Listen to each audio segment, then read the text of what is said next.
ویوا مکزیکو. مکزیکو چیکارش میکنه؟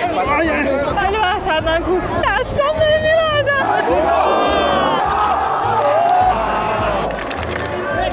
ببینیم چجوری خواهد بود. جام جهانی پرحاشیه 2026 بالاخره شروع شد. من یوشیتام و خودم رسوندم به مکزیک تا حال و هوای این جام جهانی رو از نزدیک با هم تجربه کنیم. بعد از تجربه من تو جام جهانی روسیه و قطر، این بار نوبت مکزیکه. چند روز اول سفرم رو در کانکون گذروندم، جایی که به سواحل کارائیب و آبهای فیروزه‌ایش معروفه. و البته مگه میشه به اینجا بیای و به چیچن ایتسا سر نزنی؟ یکی از معروف‌ترین آثار به جا مونده از تمدن مایاها که امروز یکی از عجایب هفتگانه جدید جهان هم محسوب میشه. بیش از 1000 سال از ساخت این شهر گذشته، اما هنوز هم هر سال میلیون‌ها آدم از دنیا به اینجا سر میزنن که وقتی از نزدیک میبینیش کاملا میفهمی چرا. بعد از چند روز گشتن بین غذاهای مکزیکی، سنوته‌های زیبا و آثار تاریخی این کشور، وقتش رسیده راهی مکزیکو سیتی بشیم. من از کانکون رسیدم مکزیکو سیتی 2 روز قبل از شروع جام جهانیه و واقعا هیچ حس و حالی از جام جهانی اینجا تو فرودگاه نیست. خیلی عجیبه برام.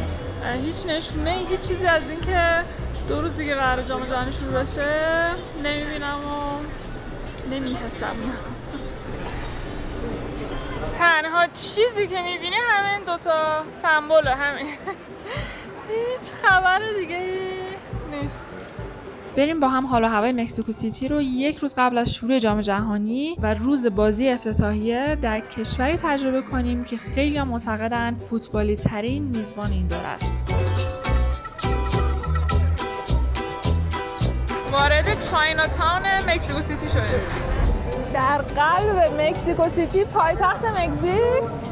فردا افتتاحیه جام جهانی 2026 اینجا قراره برگزار بشه. بریم ببینیم که چقدر حس و حال جام جهانی اینجا مشهوده.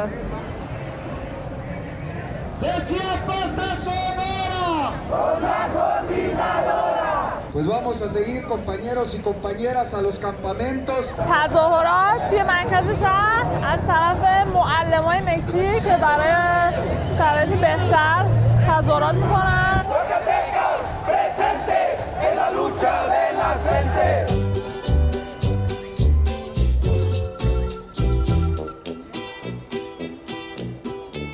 بازار گرم خریدن تیشرت، مخصوصا تیشرت های مکزیک که دیگه کشورشونه و فردا هم بازی اول و هر گوشه نگاه کنید دارن همینجوری میفروشن.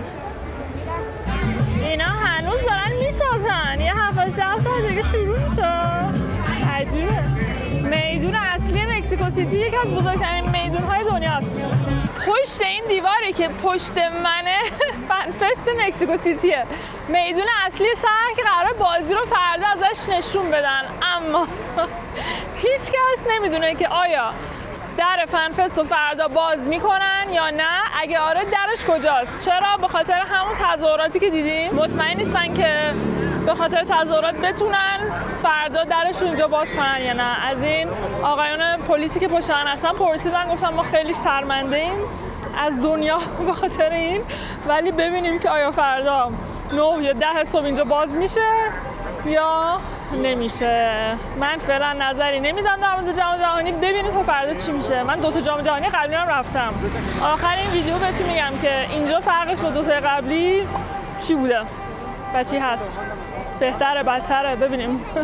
فردا فنفست باز بشه یا نشه، ویوا مکزیکو تیشرتمون رو باید میگرفتیم.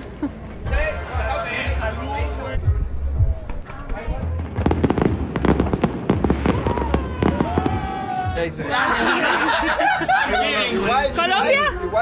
No, México. Aquí México. Viva México. Viva México.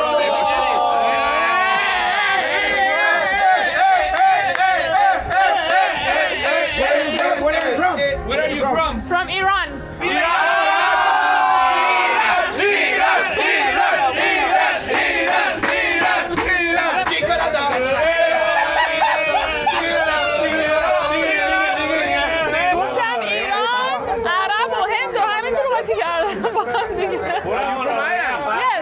Oh, nice. You know Iran? Yes, for sure. I live in Tijuana and Iran. Yes, Stay now in Tijuana. Yes, yes. Viva Iran! Welcome Iran! Viva la República de Irán!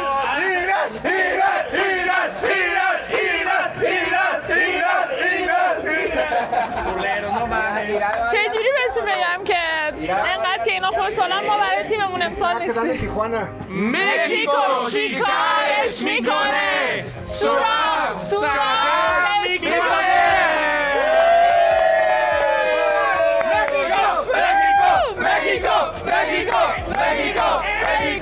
Y se siente el ambiente mundialista.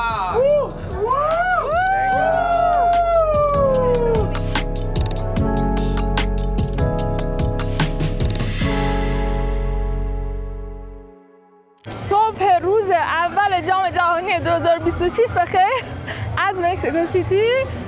4 ساعت دیگه 3 ساعت و نیم دیگه بازی افتتاحیه هست. دیشب بهتون گفتم معلوم نبود که فنفست قرار باز بشه یا نه. مثل اینکه بازه و صفی طولانی که نگم براتون آخرش کجاست و اولش کجاست و این تنها صف نیست، از همه خیابونای مختلف صف هست به سمت فنفست. نمیدونم حالا من بهش برسم چقدر آدم قرار توش برن، اصلا واقعا باز هست یا نه نمیدونم، ولی ساعت 9 صبح از 8 و اینا همه تو صف وایسادن. ببینیم چجوری خواهد بود.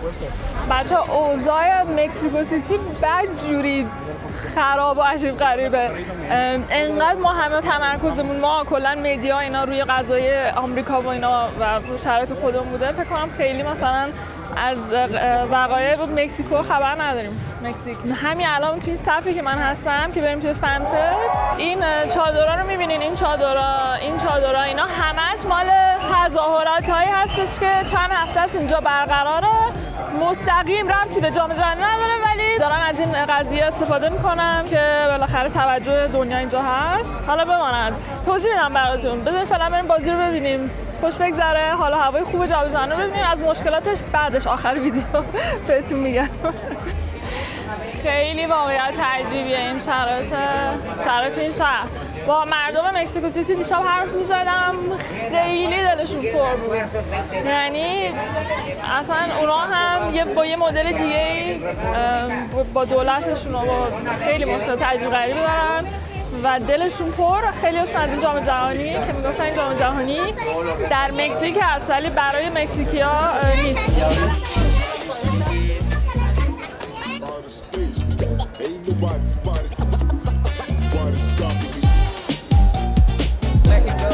Where are you from? Sonora.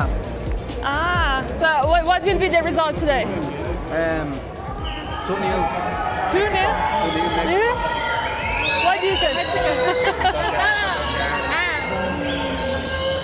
2-0? میگن 2-0 قراره مکزیک ببره. ببینیم هر کی رو من اینجا تو صف میبینم از دم همه به نظر که مکزیکی میان. ببینیم یه آفریقای جنوبی پیدا میکنیم امروز یا نه. همه شروع کردن دویدن، ما پشت همیشه تو صف وایسی مثل بچه آدم به خواستات نمیرسی. یه سری میدونم باید با دوی دنبالشون.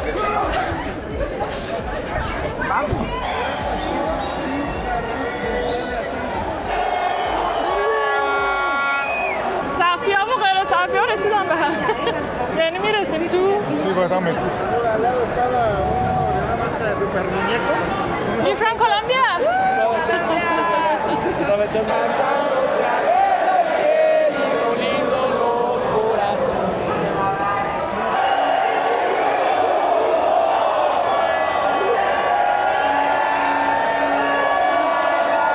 یه ساعتی که قفلیم اینجا، نه جلو میریم نه دیگه راه هم برگشتی هست نه راه جلو رفتن. خسته شدم. داریم به در نزدیک میشیم دیگه، همه دارن له میکنن اما یکم داره ترسناک میشه.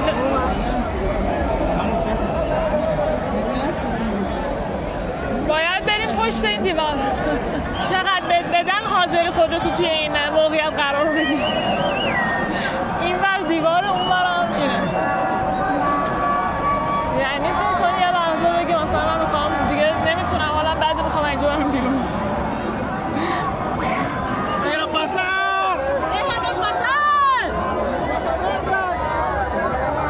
در رو دارن از جا میکنن.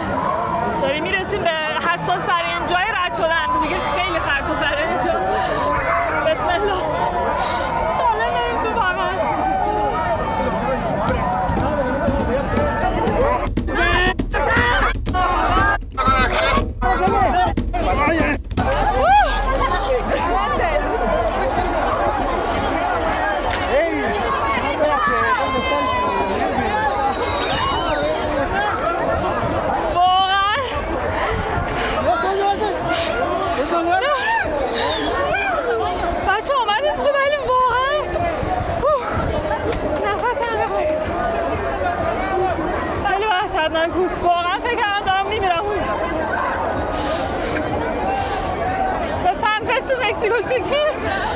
پشمایی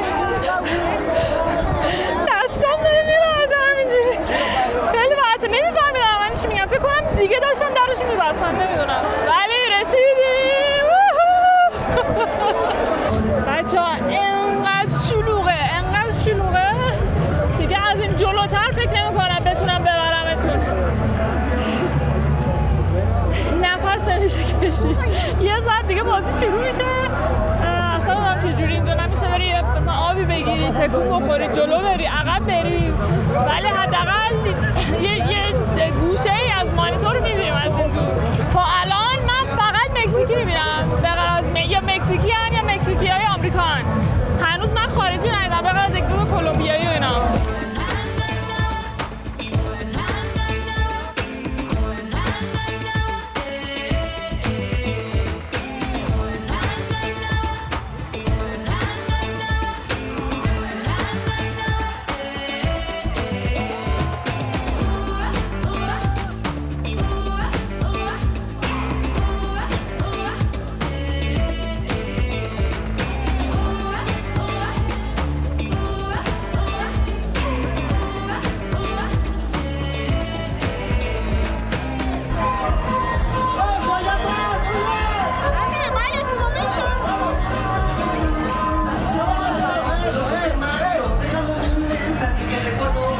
What will be the match result? Mexico is gonna win 3-1. 3-1. Yeah, this time Shabalala is not for support their team. Actually, the last match Shabalala scored, but he not here anymore. What? Quiñones is going to score today. Yeah. Okay.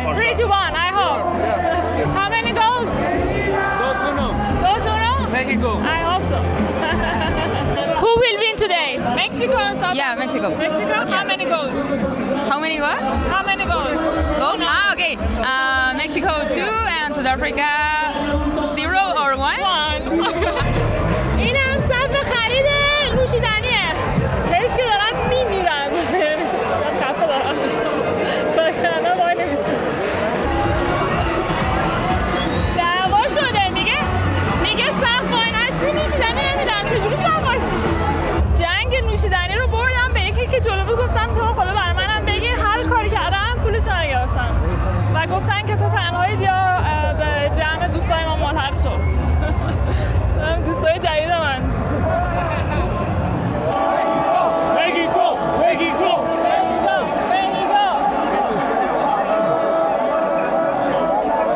What will be the result? Mexico or South Africa? Mexico. How many goals? 2-1. 2-1? Yes. You? Mexico 2-1. 2-1? You? 3-1. 3-1. Eso. Mira México.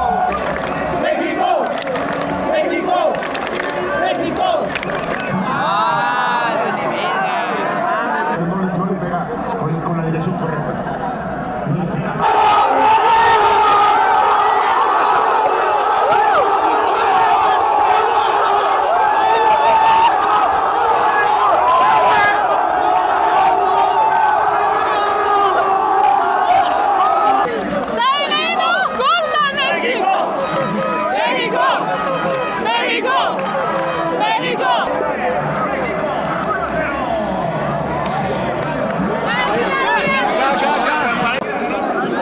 تلویزیون این فانتینا رو که نشون میده همه هوش میکنن آفرین مکزیک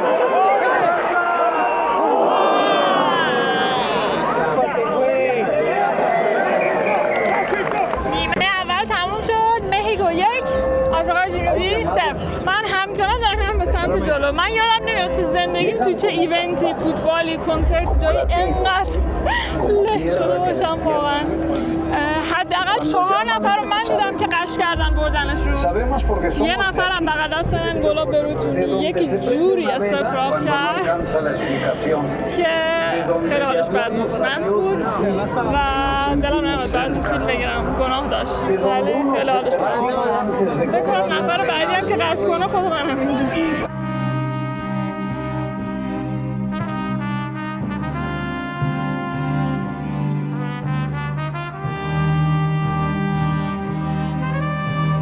بچه دارم میمیرم یعنی گرما، گرسنگی، تشنگی، واقعا شرایط سختی. جان من همینجا یه لایک بزن، یه کامنت بزن، دارن خستگی من در بره. این کانتنت محتوا واقعا با سختی دردسر درست میشه برات. Are you happy with the first half? Are you happy with the first half? Yeah, I mean, they should have scored 2 more goals, but yeah, it was good. بچه من بالاخره یه خارجی پیدا کردم، یان از سوئد. این 10مین جام جهانی که میره. 10 World Cups, wow. So the first one in Italy, 1990. and then you can name them all?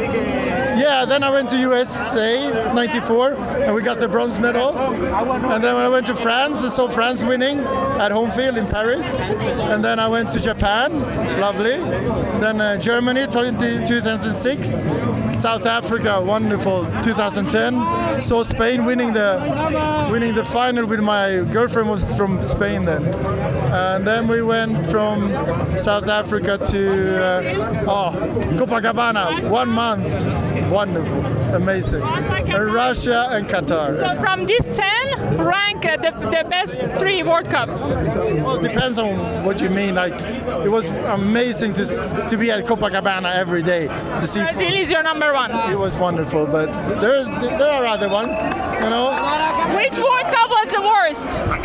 The worst? There's no one worse. Russia was strange though. I loved the Russian one. Yeah, but I thought it was very well organized. Oh. it is, but no, I think. دیگه از این نزدیک‌تر نمیتونستم بیارمتون به صفحه تلویزیون.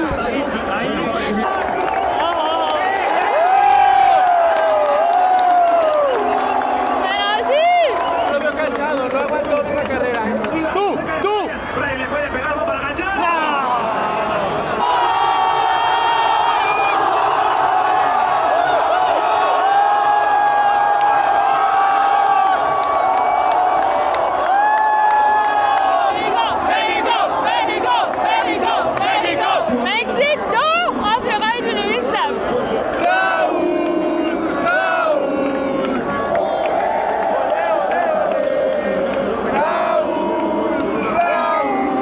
بازی افتتاحیه تمام شد 2-0 به نفع مکزیک و من یه دونه آدم از آفریقای جنوبی ندیدم، ولی جذاب بود، جو بالی بود و من نمردم. اینم خود نکته مثبتی بود.